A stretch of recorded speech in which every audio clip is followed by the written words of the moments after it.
దేవునికి స్తోత్రం. మీ అందరికీ ప్రభుపేట వందనాలు.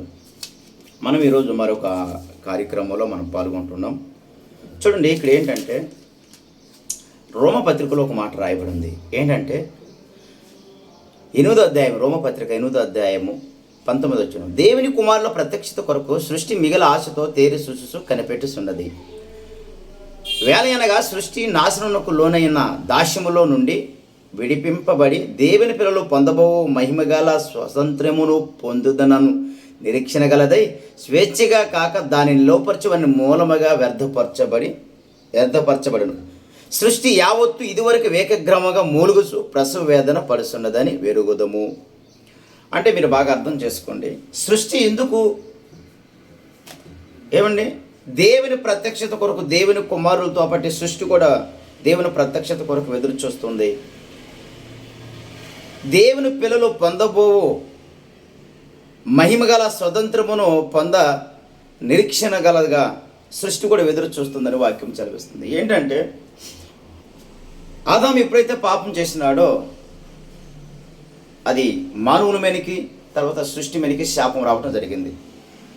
మానవుడికి ఎలాగైతే విమోచన అవసరమై ఉన్నదో, రక్షణ అవసరమై ఉన్నదో, సృష్టికి కూడా అవసరమై ఉన్నది. ఏంటి అంటే క్రొత్త ఆకాశం, క్రొత్త భూమి కొరకు ఈ సృష్టి ఎదురు చూస్తూ ఉన్నదని లేఖనాలు సెలవిస్తూ ఉన్నాయి.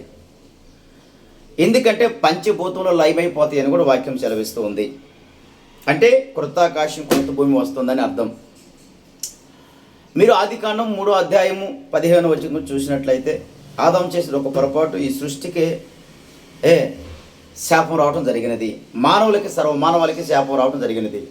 అయితే ఇంకా కూడా మానవులకి విమోచన ఏంటో చెప్పాలా? ఆయన రెండో రాకడలో యేసు ప్రభువు వచ్చినప్పుడు ఈ మహిమ దేహాలుగా మార్చబడతాయి కదా, అప్పుడేనమాట. అంటే ఆత్మ మనిషికైతే బ్రతికినది, కానీ శరీరానికి కూడా విమోచన కావాలి. అందుకని రెప్పపాటులో మనం క్షయమైన ఈ శరీరం అక్షయతను ధరిస్తుందని వాక్యం సెలవిస్తుంది.